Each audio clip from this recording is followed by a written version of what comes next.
Queijo, queijo. Lindíssima.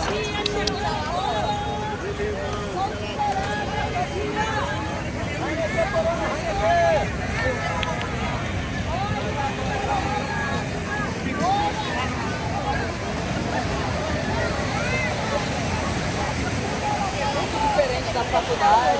Eu ia cagando, muito diferente dos cursos que eu fiz na faculdade que eu ia cagando.